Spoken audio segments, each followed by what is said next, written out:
Welcome back on economics अड्डा। आज हम लोग इकोनॉमिक्स अड्डा के वीडियो नंबर 5 में हैं और वीडियो नंबर 5 में हम लोग national income and related aggregates पढ़ रहे हैं। गाइस, जैसा कि हम लोगों ने वीडियो नंबर 4 में basic concept of national income में कुछ बेसिक कॉन्सेप्ट, छोटे-छोटे कॉन्सेप्ट थे जिसके बारे में हमने स्टडी किया।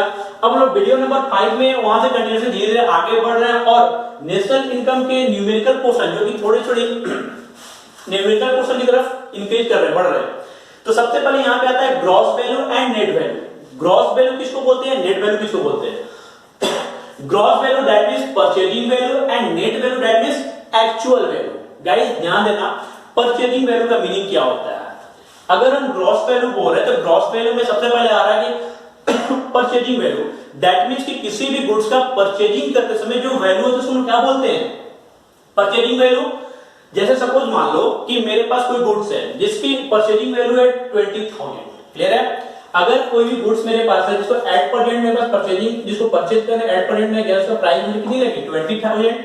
And net value actual value, उस गुड्स को मैंने 2 साल 3 साल 4 साल सपोज मान लो उस गुड्स को मैंने 2 इयर्स कंटिन्यूअसली यूटिलाइज किया, तो उस गुड्स का यूटिलाइज करने के बाद क्या उस गुड्स के प्राइस में कमी आएगी या एज इट इज उसका प्राइस उतना ही रहेगा। ऑफ कोर्स कि अगर किसी भी गुड्स को आप कंटिन्यूअसली यूटिलाइज करो, किसी भी गुड्स को 1 ईयर 2 ईयर यूटिलाइज करो, तो उसे प्राइस में कहीं ना कहीं कमी आएगी नहीं। उस कमी को क्या बोलते हैं, नेट वैल्यू। दैट इज कि एट प्रेजेंट उस गुड्स का वैल्यू कितना है। सपोज मान लो जिस गुड्स को मैंने 20,000 में परचेज किया था, at present after use 2 years, 2 साल यूज करने पर उसका प्राइस ऑलमोस्ट कितना हो गया 50,000। क्लियर है। किसी भी गुड्स को मैंने परचेज किया था जिसका एक्चुअल वैल्यू ग्रॉस वैल्यू कितना था 20,000 and after use 2 years then the price of this goods is 15,000। Clear. तो ये 15,000 है, तो यहां पे जो आफ्टर यूज जो 15,000 आ रही है, 2 साल यूज करेंगे जो 5,000 का जो डिक्रीजिंग हो रहा है उसको क्या बोलते हैं, डेप्रिसिएशन।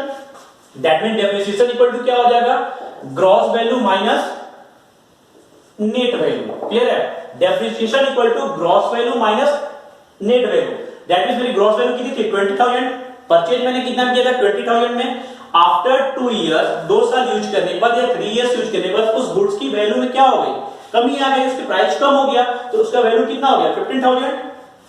तो डी इक्वल टू क्या हो जाएगा 20,000 minus 15,000 that is depreciation equal to 5,000। Clear है।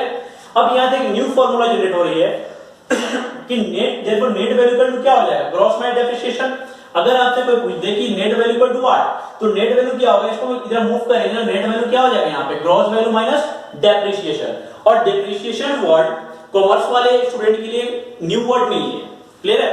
डेप्रिसिएशन जो वर्ड है कॉमर्स के स्टूडेंट के लिए न्यू नहीं है। ये वर्ड जो डेप्रिसिएशन है कॉमर्स में एडिटिव वर्ड आती है, बहुत इजीली वे में सबको सुनने को मिलता है, बट साइंस के स्टूडेंट एंड आर्ट्स के स्टूडेंट के लिए डेप्रिसिएशन वर्ड न्यू आती है। तो डेप्रिसिएशन किसको बोलते हैं कि किसी भी गुड्स के वैल्यू में जो कमी आती है, that term is called depreciation. किसी भी गुड्स के वैल्यू में जो कमी आ रही है उसको क्या बोलते हैं, डेप्रिसिएशन। दैट मींस कि इसकी एक्चुअल वैल्यू कितनी थी 20,000, बट मैंने इसको 2 इयर्स या अप्रोक्स 3 इयर्स मैंने यूटिलाइज किया, तो उसके परचेजिंग वैल्यू में, उसके वैल्यू में चेंजिंग कुछ आई। तो जो भी चेंजिंग आ रही है, जो भी डिक्रीजिंग आ रही है, उस वैल्यू को क्या बोलते हैं, डेप्रिसिएशन। क्लियर है। अब कहीं ध्यान देना कि इसी से हम न्यूमेरिकल पोर्शन में इंटर करते हैं कि अगर यहां में 2 वैल्यू है, gross value and net value. Clear है। ग्रॉस और नेट आपके न्यूमेरिकल पोर्शन में बहुत यहां से हेल्प मिलेगा। अगर इसको आप अच्छे से समझ जाओगे तो आप इसको एज इट इज न्यूमेरिकल में इजीली वे में कर पाओगे। अदरवाइज अगर इसको लर्न करोगे या रट्टा मारने की कोशिश करोगे तो गाइस मैं कंफर्मली आपको बता दूंगा कि ये कहीं ना कहीं जाकर आप आगे फंसने वाले हो। इसलिए गाइस इसको केयरफुली ध्यान से देखना और समझने की कोशिश करना कि कहां पे ये कैसे हो रहा है। और एक ही बता दूं कि डेप्रिसिएशन का आपके न्यूमेरिकल पोर्शन में या बहुत जगह डिफरेंट नाम अनदर नेम्स के आते हैं। जैसे डेप्रिसिएशन को बोला जाता है करंट रिप्लेसमेंट कॉस्ट के नाम से जाना जाता है। Second, current replacement of fixed factor and consumption of fixed factor. इस 3 नेम से आपको न्यूमेरिकल में कोई जरूरी नहीं कि आपके न्यूमेरिकल में डेप्रिसिएशन ही मेंशन रहेगा। मे बी आपके न्यूमेरिकल क्वेश्चन में करंट वैल्यू और current replacement cost, current replacement of fixed factor and consumption of fixed factor रहेगा। लेकिन अब गाइस हम न्यूमेरिकल क्वेश्चन की तरफ आते हैं कि न्यूमेरिकल में इसको कैसे पुट अप करेंगे। तो सपोज मेरे पास गाइस दो टर्म है, ग्रॉस और नेट, ठीक है। अगर मुझे ग्रॉस से नेट में जाना है, ये न्यूमेरिकल में गाइस मैं फिर से बोल रहा हूं, रिपीट कर रहा हूं कि ये आपके न्यूमेरिकल में बहुत हेल्पफुल होगा।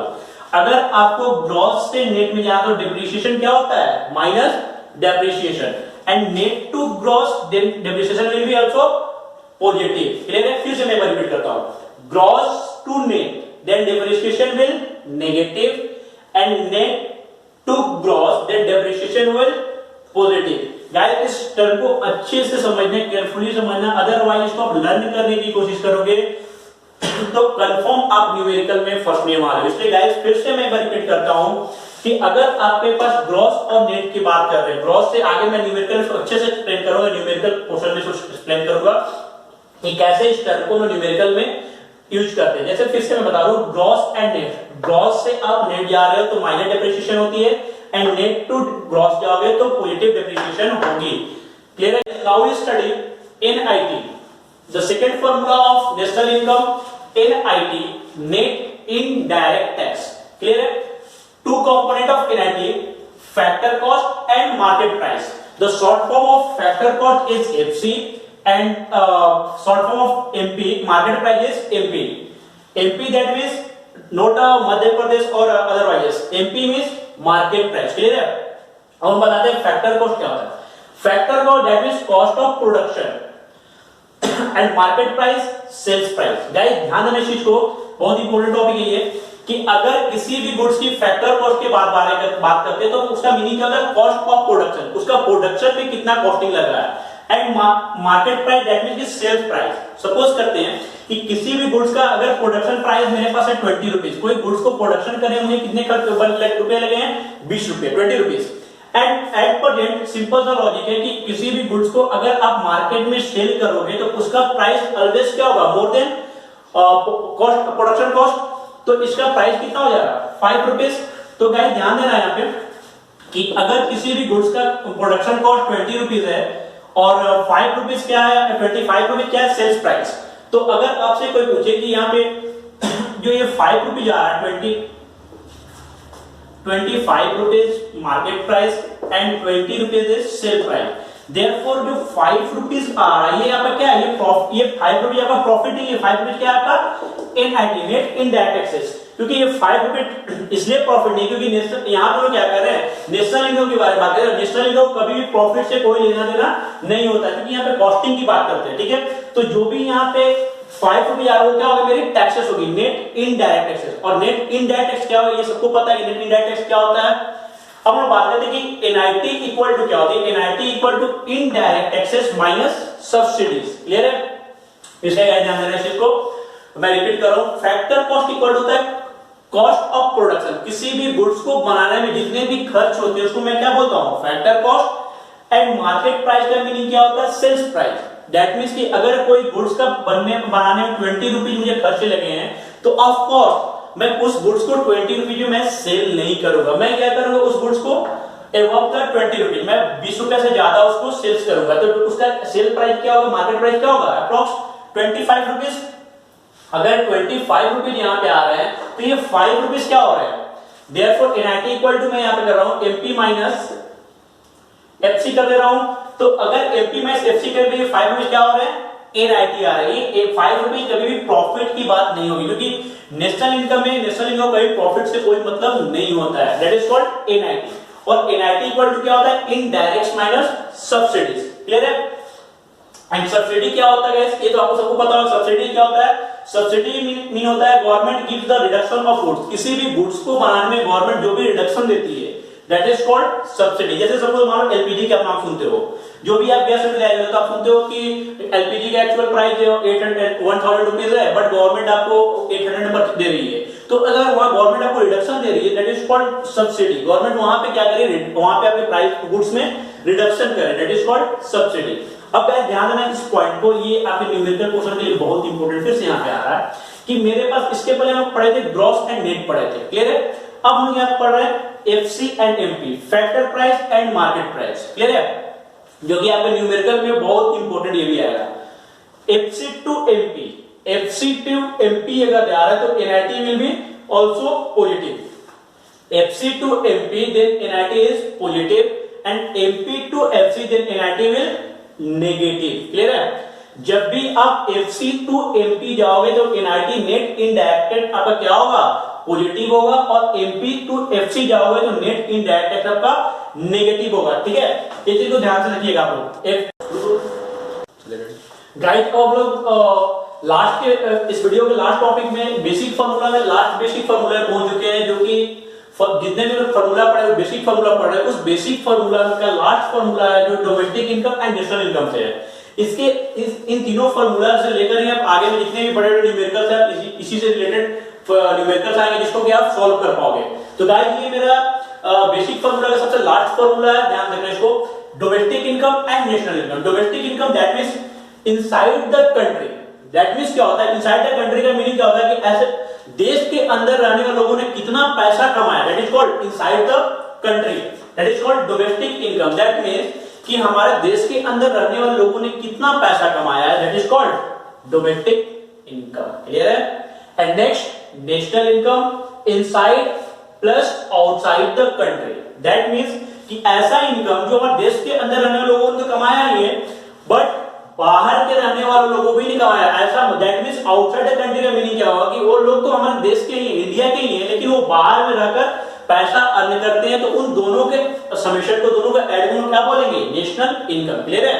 That means inside plus outside the country. ऐसा इनकम जो देश के अंदर रहने वाले लोगों ने नहीं कमाया हो और बाहर में रहने वाले लोगों ने भी कमाया, लेकिन वो लोग कहां के हैं? हमारे इंडिया के ही लोग हैं. वो बाहर कहीं और के लोग नहीं है, हमारे इंडिया के लोग ही. That is called national income. Clear है? डोमेस्टिक इनकम दैट इज, फिर से मैं रिपीट कर रहा हूं, डोमेस्टिक इनकम मतलब कि हमारे देश के रहने वाले लोगों ने जितना पैसा कमाया, जो कि हमारे देश के अंदर रहते हो, देश के किसी कोने में रहते हो, कुछ भी करते हो, उनके इनकम को क्या बोलते हैं?